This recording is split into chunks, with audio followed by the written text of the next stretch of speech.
ရေသူမလေးမလီနာရဲ့အချစ်ပုံပြင်လေးမပြောခင်မှာပဲဗီဒီယိုလေးကိုတက်လက်ပြီးကွန်မန့်လေးရေးပို့လေးတောင်းဆိုချင်ပါတယ်ရှင်ကဲဒါဆိုရင်ပုံပြင်လေးစပြန်ကြရအောင်နော်လောက်ခဲ့တဲ့နေ့60လောက်ခက်ကပြည်လဲနှက်ကြီးထဲမှာရေသူမလေးတူနေထိုင်တာမဟုတ်ကွယ်သူ့နာမည်လေးကတော့မယ်လီနာရဲ့ကွယ်နာမည်လေးရလဲလာတယ်လို့ရုပ်ရဲ့အရန်ချိုးတဲ့ရေသူမတူပေါ့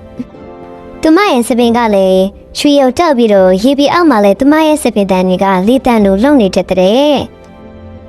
သူမကတော့ရေသူမတူဆိုအချစ်ဆိုတဲ့အရာနဲ့တိတ်လန်းဝေးတာပေါ့ကွယ်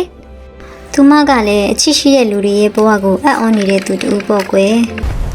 ဒီညမှာတော့မိုးတော်မကြတဲ့ခင်အင်းချီမှာတင်းပေါ်တစ်စင်းဟာမိုးတိုင်းတစ်ခုနဲ့ထိတွေ့ပြီးပင်လယ်ထဲကျသွားတဲ့အခါမယ်လီနာလေးကတော့အလောချုံမောလာပါတဲ့တင်ပေါ်သားလူငယ်အန်တန်ကိုကယ်တင်လိုက်ပါတယ်။အာရန်ကတော့မိမျိုးနေတာပေါ့ကွယ်။မယ်လီနာလေးကတော့ပင်လယ်ထဲကနေအာရန်ကိုရေမျက်နှာပြင်ပေါ်ထီတဲယူကယ်ဆယ်လာခဲ့တာပေါ့။အာရန်တတိယလာတော့မယ်လီနာလေးနဲ့မြစ်လို့ချင်းကြီးဆိုမိတဲ့အချိန်မှာအချစ်ဆိုတာကိုလည်းနားမလဲတခါမှမကြုတ်ဘူးမထိတွေ့ဘူးတဲ့မယ်လီနာလေးခင်ဗျားတို့ရေခိုတာနဲ့တူမျောလက်ချက်တွေပြည့်သွားခဲ့တယ်။အာဒါလေးကတော့ဒီအဖြစ်ပြက်ကိုအင်မက်ထင်တာမို့ကွယ်တကူလို့လည်းအိမ်နေပြီမယ်နေပြီးမှာတော့ရေသူမလေးကိုသူမတွေ့ခဲ့ဘူးပေါ့ပင်လယ်နဲ့ထက်ကမယ်လီနာလေးကတော့အာဒန်ကိုနေ့တိုင်းသူမြင်ချင်တဲ့စိတ်နဲ့ရေမြင့်နဲ့ပြဖို့သူတက်လာနေခဲ့တဲ့ကွယ်ဒီနေ့မှာတော့ရေသူမလေးကသူမအမိပြပေါ်တက်ဖို့ဆန္ဒပြလာတဲ့တူ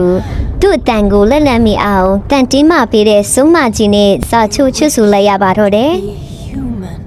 ကံကောင်းစွာနဲ့ပဲမယ်လီနာလေးကတော့အာဒန်နဲ့ပြန်တွေ့ခဲ့ပါတယ်အာရန်ကတော့မေးလိုက်ပါတယ်မိကငါအိမ်မက်ထဲကသူလား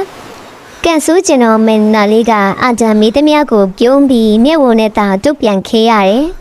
အာရန်ကလည်းမယ်လီနာရဲ့အပြုတ်ကိုမြည်ပြီးတော့ချစ်မိသွားခဲ့တယ်ဒါပေမဲ့မယ်လီနာလေးရဲ့အတန့်ပြန်မရှိတော့တာကြောင့်သူအာဒန်ကိုဘလောက်ချစ်ကြောင်သူပြန်မပြောနိုင်ခဲ့ဘူးပေါ့ကွယ်နောက်ဆုံးမှာတော့အာနန်ကလူမျိုးသမီးတူနဲ့မင်္ဂလာဆော်လိုက်တဲ့နေ့မှာ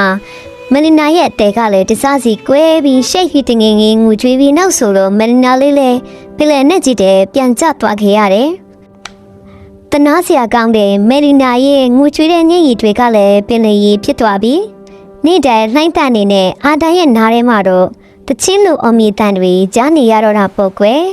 ။မယ်လီနာလေးရဲ့ချစ်ကတော့မဖြစ်ခဲ့ပေမဲ့မတရားဖြစ်ခဲ့တဲ့အချစ်ပုတ်ကွယ်